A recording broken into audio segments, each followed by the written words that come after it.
गुफ्तगू करे समझाए मुस्तफ़ा, इस बात का सबूत तमन्नाए मुस्तफ़ा।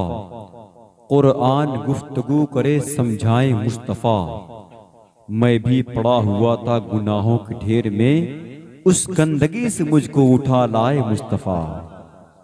मैं भी पड़ा हुआ था गुनाहों के ढेर में, उस गंदगी से मुझको उठा लाए मुस्तफ़ा। इमलाक भाई, अपने हिंदुस्तान का एक अजीम चैनल रज़्ज़ाक़ी चैनल मौजूद है। मजमा कम है, उससे कोई शिकायत नहीं, लेकिन एक मैं बहुत बड़ी बात कर सकता हूँ। आज हिंदुस्तान के जलसे और मुशायरों के हालात क्या हैं सबको मालूम है। तकरीबन 70% जलसा मुशायरा तो आज अवाम कर रही है। उलमा के हाथ से जलसों की जिम्मेदारी अक्सर छिन गई है, इसलिए जलसों के हालात सबसे बुरे हैं। आज मुशायरों के हालात आज बाजारी बन चुके हैं। आज जलसा आज काम का बड़ा कम हो रहा है, काम चलाने का ज्यादा हो रहा है। समझ रहे हैं आप? जलसों से आज दिन का काम बहुत कम हो रहा है, इसलिए क्योंकि आज कौम खुद अपने हाथ में जिम्मेदारी ले ली है। जो जिम्मेदारी का लगाम उलमा के हाथ में होनी चाहिए, वो आज खुद लिए बैठी हुई है। आज समझ रही है आप? तो मेरा मतलब कहने का ये हजराती मोहतरम, जो जलसे होते हैं ना, आपके मफाद के लिए होते हैं। समझ रहे हैं आप? जलसे जो होते हैं मफाद के लिए होते हैं, अपने अकीदे के लिए। और सबसे बड़ी बात यह है कि आज हिंदुस्तान में जो जलसे हो रहे हैं, हर खतीब को आज ये सोचने की जरूरत है कि हम तकरीर कर रहे हैं तो किस लिए कर रहे हैं, दुनिया के लिए, आखिरत के लिए। अगर हम नात पढ़ रहे हैं तो किसके लिए नात पढ़ रहे हैं, दुनिया कमाने के लिए या आखिरत के लिए। हर नकीब को भी ये सोचना चाहिए कि हमें यहाँ क्या बोलना है, क्या नहीं बोलना है। और आज खानकाहों के जो हालात हैं, क्या लगता है कि इन हालात, अगर ऐसी हालात मौजूद रहेंगे तो खानकाहों का तक़द्दुस बच पाएंगे? कभी नहीं। तो मुसलमानों, हमें तुम्हें अमली एतबार से जागना पड़ेगा।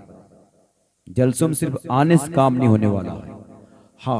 हकीम लुकमान रास्ते से गुजर रहे थे। हकीम लुकमान, तो एक बच्चा रास्ते में मिला, उससे पूछा, बच्चा तेरा नाम क्या? नाम बताया। बोला, कहाँ जा रहे हो? कहा, जहाँ खुदा भेज रहा है। गौर करना इस बात पे। क्या करते हो? खुदा जो चाहता है वही करता हूँ। नमाजें पढ़ते हो? अल्हम्दुलिल्लाह 5 वक्त की नमाज पढ़ता हूँ। तो हकीम लुकमान ने कहा, अरे बच्चा, तू बड़ा नेक मालूम होता है। तो बच्चे ने कहा, आपको नेक बनने से किसने रोक रखा है? समझ रहे हैं? आपको नेक बनने से किसने रोक रखा है? तो आप यहाँ बैठे हैं कि मफाद हासिल करें। आप फायदा हासिल करें। आप यहाँ से मिलता क्या है? समझ रहे हैं आप?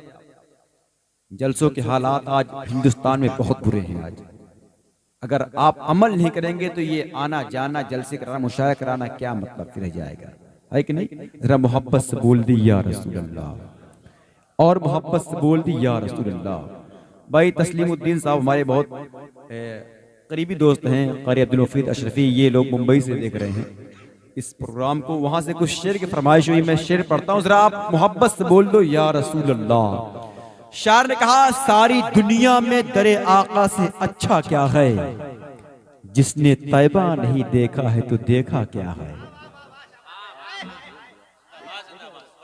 सारी दुनिया में दरे आका से अच्छा क्या है, जिसने तैबा नहीं देखा है तो देखा क्या है। हश्र में सारे गुनहगार इसी में होंगे, मेरे सरकार की चादर को समझता क्या है। सारे गुनहगार इसी में होंगे, मेरे सरकार की चादर को समझता क्या है।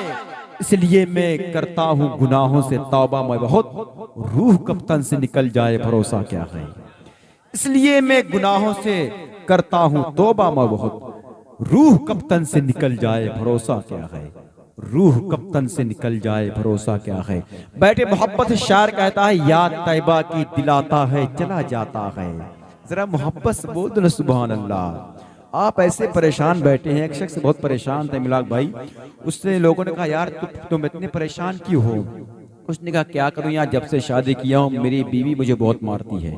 तो लोगों ने कहा, यार ऐसा काम करो, इस्लाम में 4 का हुक्म है, एक शादी और कर लो। तो उसने शादी कर लिया। 2 महीने बाद फिर मिले, कहा अब क्या हाल है? कहा अब तो और बुरा हाल है। कहा क्या मतलब? कहा पहले एक बीवी थी, अकेले मारती थी, अब 2 बीवी हो चुकी हैं, एक पकड़ती दूसरी मारती है। समझ रहे हैं आप लोग? आप ऐसे ही मुरझाए बैठे। आपके साथ क्या ऐसे ही होता है क्या? होता है क्या ऐसे? तो नहीं होता तो मुस्कुरा बोलो सुभान अल्लाह यार, और मोहब्बत से बोलो सुभान अल्लाह। अगर नहीं होता है तो ठीक है, अगर नहीं बोलोगे सुभान अल्लाह तो मैं दुआ करूंगा हो ऐसे फिर। हाँ, अब अपने को खतरे में डालना है तो आप ये हिसाब आप खुद फरमाएं। देखिए, याद तैबा की दिलाता है चला जाता है। ज़ैनुल आबिदीन भाई देखें आप, याद तैबा की दिलाता है चला जाता है, गम मेरी बस्म में आता है चला जाता है। जब भी गिरता हूँ चली आती है तैबा से मदद, कोई आता है उठाता है चला जाता है। जब भी गिरता हूँ चली आती है तैबा से मदद, कोई आता है उठाता है चला जाता है।